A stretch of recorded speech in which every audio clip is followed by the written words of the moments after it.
राधे राधे दोस्तों, जय श्री कृष्णा। कैसे हैं आप सब? आशा करती हूँ आप सब अच्छे होंगे, कुशल मंगल होंगे। आपके घर पर माता रानी की असीम कृपा हमेशा बनी रहे।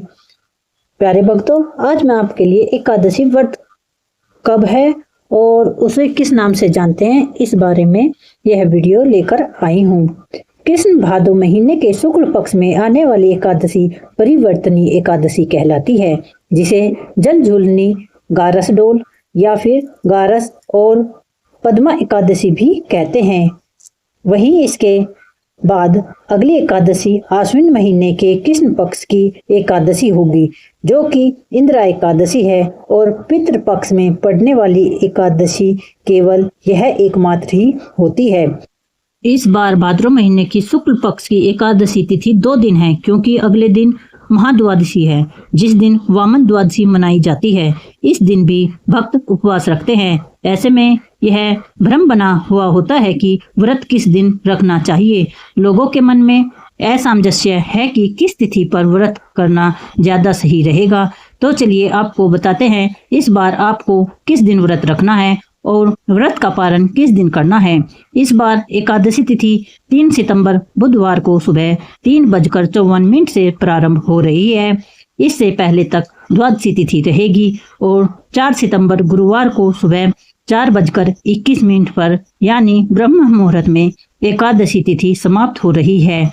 ऐसे में इस बार एकादशी का व्रत 3 सितंबर बुधवार को भी रहेगा और 4 सितंबर गुरुवार को भी, क्योंकि परिवर्तनी एकादशी के दिन भगवान विष्णु के वामन अवतार की पूजा की जाती है और द्वादशी को वामन द्वादशी मनाई जाती है। ऐसे में 4 सितंबर को महाद्वादशी यानी वामन द्वादशी भी है। और जब भी ऐसा संयोग पड़ता है तो सभी वैष्णव जन दूजी एकादशी का भी उपवास रखते हैं। वह बहुत ही शुभ माना जाता है। मोक्ष प्राप्ति की कामना रखने वाले भक्त चाहे तो दोनों ही तिथियों में उपवास कर सकते हैं, नहीं तो आप 3 सितंबर को भी एकादशी का व्रत रख सकते हैं।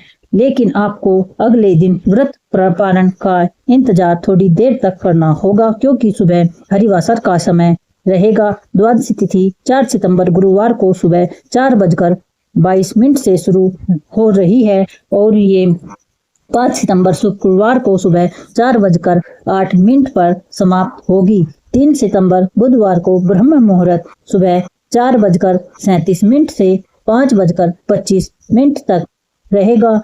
वहीं पर सूर्योदय सुबह 6:13 से पर होगा और सूर्यास्त शाम 6:38 पर होगा। वहीं पर प्रातःकाल पूजा मुहूर्त सुबह 4:52 से 6 बजे तक होगा और सायकाल पूजा का मुहूर्त शाम 6:40 से 7:48 तक रहेगा, क्योंकि परिवर्तनी एकादशी को जल झूलनी ग्यारस और डोल ग्यारस भी कहते हैं। मैया यशोदा ने इसी दिन श्री कृष्ण का कुआं पूजन और सूर्य पूजा कराई थी, जो कि कुआं पूजन के लिए गोधूली मुहूर्त उत्तम बताया जाता है। और अगर आप भी श्री कृष्ण की कृपा पाना चाहते हैं तो गोधूली मुहूर्त में इस दिन पूजा अवश्य करें। इस दिन आयुष्मान योग शाम 4:17 तक रहेगा। बाद में सौभाग्य योग प्रारंभ हो जाएगा और राहु काल दोपहर 12 बजे से 1:30 तक रहने वाला है।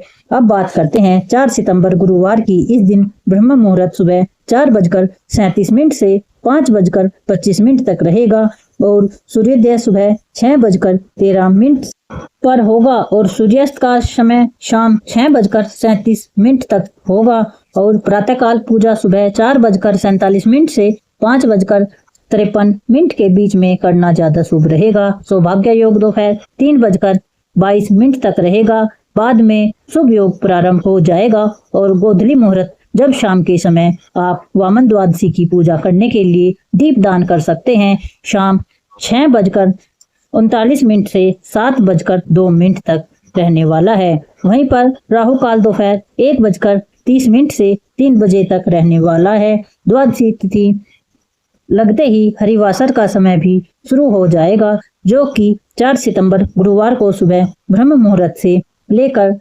10:30 तक रहेगा।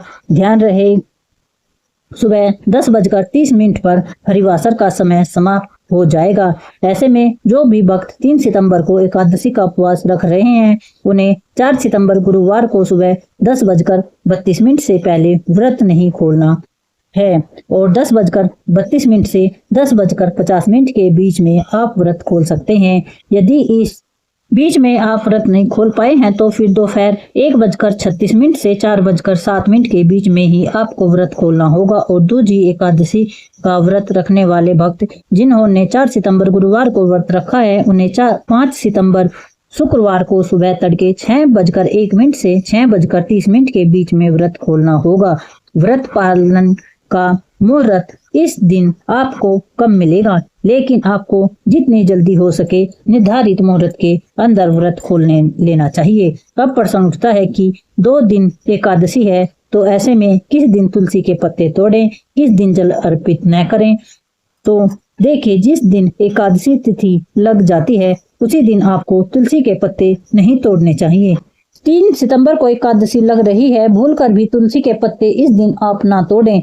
एक दिन पहले तुलसी के पत्ते तोड़कर रख लें और जल भी अर्पित कर दें। जिस दिन एकादशी व्रत रखना होता है केवल उसी दिन एकादशी संबंधी नियमों का पालन करना अत्यंत आवश्यक होता है। बाकी इस मौसम में आपको भोग में अर्पित करने के लिए तुलसी के पत्ते अपने आप गिरे हुए भी मिल जाएंगे, जिन्हें आप जल से धोकर भगवान के भोग में अर्पित कर सकते हैं। लहसुन प्याज का प्रयोग या चावल का प्रयोग भूलकर भी इस दिन न करें। और अगर अब भी आपके मन में कोई प्रश्न है तो हमें कमेंट करके जरूर बताएं, हम आपके प्रश्नों का उत्तर अवश्य देंगे। आपको हमारी वीडियो कैसी लगती है हमें कमेंट करके जरूर बताएं और अगर हमारी वीडियो अच्छी लगती है तो इसको ज़्यादा से ज़्यादा लोगों के साथ शेयर करें और हमारे चैनल पर अगर आप पहली बार आए हैं तो चैनल को सब्सक्राइब भी जरूर करें। बोलो राधे राधे, श्याम मिला दे।